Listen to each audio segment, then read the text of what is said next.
जा रही है, जानने का प्रयास किया जा रहा है। तो बाबा से पूछताछ की जा रही है, जानने का प्रयास किया जा रहा है कि आखिर वजह क्या रही, क्योंकि ये भी कहा जा रहा है कि जो सेवादार थे उनकी वजह से भगदड़ मची, धक्का मुक्की की गई, कई चीजें हैं। कई एंगल पर जांच पड़ताल तो की जा रही है, लेकिन सवाल अभी भी कई कि इन मौतों के जिम्मेदार कौन, इस हादसे का जिम्मेदार कौन, क्योंकि बाबा का सत्संग, बाबा अपना पक्ष रख रहे हैं, अपने वकील की तरफ से वीडियो जारी वकील ने किया कि बाबा के निकलने के बाद ही ये सब कुछ हुआ है, लेकिन पुलिस और अमला ये जानने की कोशिश करेगा कि आखिर वहां क्या क्या हुआ। श्याम लगातार हमारे साथ जुड़े हुए हैं, हर एक का अपडेट दे रहे हैं। श्याम, आप पूरी बात कीजिए।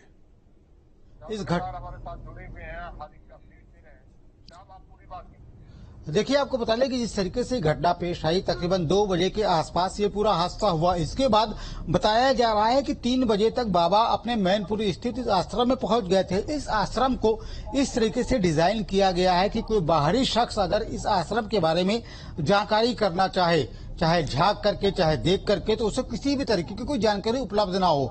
जो बाहर का जो कॉर्डन है उसको, उसकी जो हाइट है वो इस तरीके से मेंटेन की गई है कि कोई आम शख्स अंदर देख ना सके कि अंदर क्या स्थितियां हैं। इसके अलावा अंदर जाने के और बाहर आने के 2 दरवाजे वहां पर मौजूद है। दोनों ही दरवाजों की ऊंचाई बहुत ज्यादा है, यानी कि इस पूरे आश्रम को एक किले का रूप देने का प्रयास किया गया कि जिसकी वजह से जो बाहर के शख्स हैं वो ना तो अंदर दाखिल हो सके और ना ही आश्रम के बारे में बहुत ज्यादा जानकारी हासिल कर सके। यही वजह है कि ये जो पूरा आश्रम है, जिसको बिल्कुल सफेद रंग दिया गया है, इसको इलाके के लोग सफेद महल के रूप में जानते हैं। यहाँ पर बाबा ने सडनली कहा जा रहा था कि बाबा 3 बजे के आसपास यहाँ पर दाखिल हुए और उसके बाद बाबा बाहर नहीं निकले। लेकिन पुलिस के अधिकारी जब रात में वहां पर पहुंचे, जो सीओ वहां पर पहुंचे, उन्होंने लोगों को कंफ्यूज करने का काम किया। मीडिया को ने भी इस बात को एक्सेप्ट किया था कि बाबा 3 बजे के आसपास इस आश्रम के अंदर दाखिल हो गए थे। उसके बाद किसी ने भी आश्रम से बाहर लोगों को जाते हुए नहीं देखा। कौन बाहर गया कोई नहीं बता सकता। लेकिन आपको बता दें कि सुबह 9 बजे के आसपास जो ऑपरेशन का दरवाजा है, जो आश्रम है, आश्रम का जो दरवाजा है वो एक बार खुला था और वहां से कुछ गाड़ियां बाहर निकली थी। लेकिन पुलिस के अधिकारियों ने दावा किया कि जो गाड़ियां निकली हैं उनमें बाबा शामिल नहीं है। तमाम सेवादार हैं जिनकी रात की ड्यूटी थी, वो अपनी ड्यूटी पूरी करने के बाद सुबह वहां से निकले। पुलिस लगातार वहां पर घेराबंदी करने का काम कर रही थी, लेकिन जिस तरीके से सीएम योगी आदित्यनाथ ने इस बात को दोहराया है कि जिस तरीके से पूरा घटनाक्रम हुआ है, पीड़ितों को पूरी तरीके से इंसाफ दिलाया जाएगा। जिस तरीके से उन्होंने 24 घंटे के अंदर पूरे मामले की रिपोर्ट तलब की है, तो संदेश साफ है कि दोषी कोई भी हो, चाहे सेवादार हो, चाहे आयोजक हो, चाहे बाबा स्वयं हो, उनके ऊपर कार्रवाई होगी। ये जो संदेश है वो सीएम योगी आदित्यनाथ का साफ है। यही वजह है कि आज जब देर शाम हुई तो पूरे इलाके की जो लाइट है वो गुल कर दी गई, क्योंकि ये ऐसा क्षेत्र है यहाँ पर तमाम जो गांव है वो काफी दूरी पर स्थित है और जो आश्रम है वो गांव के पूरे बाहर पे स्थित है और बाहर से एक ही रास्ता है जो आश्रम की ओर जाता है। और क्योंकि आज बारिश बहुत ज्यादा हुई है तो दोनों ही तरफ आश्रम के पानी भरा हुआ है, तो ऐसे में ये जो हालात हैं ये पुलिस के लिए काफी अनुकूल थे। 8:30 बजे के बाद ये सुनिश्चित किया गया कि पुलिस का कोई एक बड़ा अधिकारी मौके पर जाए और बाबा से पूछताछ करे, जानने का प्रयास करे कि आखिर लापरवाही किस स्तर पर हुई, क्या बाबा को लापरवाही के बारे में जानकारी थी, और अगर ये पूरी जो घटना हुई है उसमें बाबा और उनके जो सेवादार हैं, जो पूरी व्यवस्था को संभालते हैं, वो कहीं दोषी हैं तो उनके ऊपर कार्रवाई सुनिश्चित हो।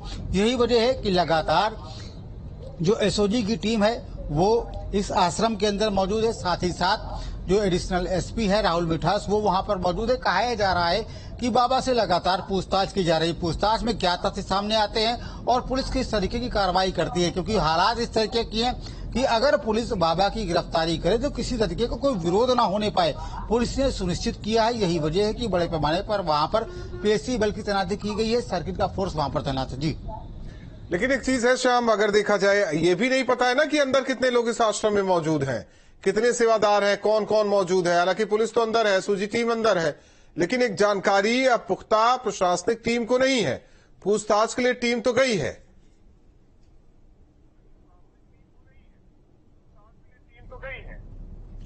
देखिए, आपको बता दें कि जो आश्रम है, आश्रम के बाहर ही एक स्कूल है। एक स्कूल है जो कि खंडहर नुमा है। तमाम जो यहाँ पर कमरे हैं पूरी तरीके से कंप्लीट है और कई कमरे ऐसे हैं जो खंडहर के रूप में वहाँ पर हैं। लेकिन तमाम जो बाबा के सेवादार हैं वो इस स्कूल में शरण लेते हैं, वो यहाँ पर रखते हैं, यहीं पर खाना बनाते हैं और बाबा की सेवा करते हैं। आज सुबह भी तमाम सेवादार वहाँ पर मौजूद थे। जब उनसे बात करने का प्रयास किया गया तो उन्होंने बताया कि बाबा उनके लिए भगवान के रूप के समान हैं। उन्होंने उनकी तुलना भगवान विष्णु और भगवान ब्रह्मा से की। उन्होंने कहा कि बाबा किसी भी तरह से कोई गलत काम नहीं कर सकते। यानी ये वो अनुयायी थे जो कि पूरी तरीके से अंधभक्त हैं, जिनको कुछ भी दिखाई नहीं पड़ता। जब उनसे कहा गया कि 120 से अधिक लोगों की मौत इस तरीके से हो गई है, जब बाबा का सत्संग खत्म हुआ, वहां पर स्टम्पीड हुई, वहां पर भगदड़ हुई, उसके बाद लोगों की मौत हुई, क्योंकि दावा यह है कि बाबा तमाम लोगों का इलाज कर देते हैं, कैंसर जैसे असाध्य रोगों का इलाज कर देते हैं। उनके पैर की रज लगाने से मत्थे पर तमाम जो समस्याएं हैं वो दूर हो जाती हैं। तो ऐसे में जब 120 लोगों की मौत हुई तो सवाल उनके ऊपर उठता है। तो उनके जो सेवादार हैं उनका साफ तौर पर कहना यह था कि लोगों का जो समय है, मृत्यु का समय है, वो आ गया है। जब मृत्यु का समय आ जाता है तो भगवान भी उसको टाल नहीं सकते। यानी कि वो बाबा को भगवान के समान मानते हैं।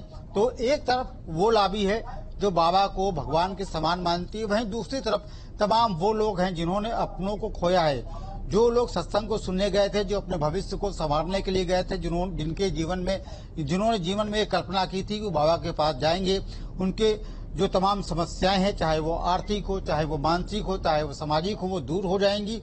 इस कल्पना को लेकर के वहां पर गए थे, वो वापस अपने घरों को नहीं लौटे। उनके परिजन है लगातार इंसाफ की मांग कर रहे हैं। उनकी एक तरफ जो सरकार है वो उनकी सुनवाई कर रही है, दूसरी तरफ सरकार को ये भी देखना होगा, क्योंकि ये जो बाबा है इनका इस क्षेत्र में बहुत ज्यादा प्रभाव है, खासकर जो दलित और पिछड़ा वर्ग है उस पर बहुत ज्यादा प्रभाव है। ऐसे में कोई भी एक्शन लेने के लिए सरकार को कई बार सोचना होगा। यही वजह है कि 36 घंटे का अधिक समय हो गया बाबा अपने दरबार में दाखिल हुए, लेकिन किसी भी पुलिसकर्मी ने जबरन वहां पर दाखिल होने का प्रयास नहीं किया। देर रात सीओ वहां पर दाखिल हुए थे, बाबा से उनकी क्या बात हुई, क्या बात नहीं हुई, लेकिन जब वो बाहर निकले तब उन्होंने मीडिया को यही बताया कि बाबा वहां पर मौजूद नहीं है। लेकिन जिस तरीके की हलचल वहां पर थी, उसके बाद लगातार इस बात का एहसास हो रहा था कि बाबा अपने आश्रम में मौजूद हैं, क्योंकि सेवादार ने इस बात को एक्सेप्ट किया था कि 3 बजे के आसपास बाबा आश्रम के अंदर दाखिल हुए और उसके बाद किसी ने भी उनको बाहर जाते हुए नहीं देखा। एक बार फिर से जब पुलिस का पहरा वहां पर बढ़ा तब यह बात सुनिश्चित हो गई कि बाबा अपने आश्रम में मौजूद हैं। साथ ही साथ सूत्रों के हवाले से ये भी खबर आई कि जो बाबा हैं उनके मोबाइल का CDR निकाला गया, ये जानने का प्रयास किया गया उन्होंने किन लोगों से बात की है और उनकी जो वास्तविक लोकेशन है वो क्या है। तो बताया जा रहा है कि उनकी जो लोकेशन है वो भी उसी आश्रम की आई, जिसके बाद लगातार पुलिस के ऊपर भी दबाव बढ़ रहा था कि वो भी अपनी स्थिति स्पष्ट करें कि इस परिसर का जो सुरक्षा पुलिस कर रही है उसका कारण क्या है। दरअसल पुलिस लगातार कह रही थी कि इस परिसर की सुरक्षा वो इस वजह से कर रही है क्योंकि 120 से अधिक लोगों की मौत हुई है। ऐसे में तमाम जो आक्रोशित परिजन है वो यहाँ पर हमला ना कर दें, इस आश्रम की सुरक्षा सुनिश्चित की जाए, इस वजह से पुलिस वहां पर मौजूद है। लेकिन पुलिस का जो वास्तविक मकसद था वो अब जो लग रहा है वो यही है कि बाबा जो कि आश्रम के अंदर दाखिल हो चुके थे वो किसी तरीके से बाहर न निकल पाए, अपना भेष बदल करके बाहर न निकल पाए, लोगों को धोखा दे करके बाहर न निकल पाए। यही वजह है कि लगातार वहां पर पुलिस की सिक्योरिटी बढ़ाई गई। साथ ही साथ इस बात को भी ध्यान में रखा गया किसी भी तरीके की अव्यवस्था न पैदा हो पाए। दरअसल जो बाबा हैं उनका ऑरा इस प्रकार का है कि जो आसपास का जो क्षेत्र है वहां के लोग उससे बहुत ज्यादा प्रभावित हैं, लेकिन जो स्थानीय ग्रामीण हैं, आसपास के गांव के जो लोग हैं वो बाबा पर बहुत ज्यादा विश्वास नहीं करते। उनका कहना ये है कि तमाम लोगों से उन्होंने बाबा की चर्चाएं तो सुनी है, लेकिन वो बाबा के ना तो सत्संग में जाते हैं और ना ही उनका अनुकरण करते हैं। तो ऐसे में जो बाबा का जो आभा मंडल है वो दूर दराज के क्षेत्रों में तो जरूर फैला हुआ है, उनके अनुयायी हैं दूर दराज के क्षेत्रों में है, लेकिन जो मैनपुरी में उनका आश्रम है उसके आसपास के जो ग्रामीण हैं वो उनसे बहुत ज्यादा प्रभावित नहीं है।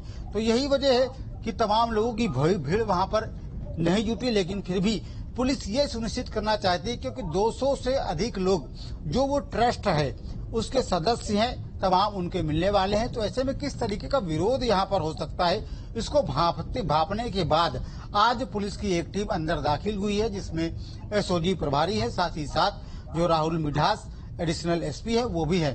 तो बाबा से बात करने के बाद वो क्या एक्शन लेते हैं, क्या बाबा की हिरासत सुनिश्चित की जाएगी या बाबा को मौका दिया जाएगा, ये देखने वाली बात होगी। वही सवाल है कि क्या केवल पूछताछ करके ये अधिकारी बाहर निकल जाएंगे या हिरासत में लिया जाएगा या कुछ और भी प्लान है पुलिस या एसओजी टीम का।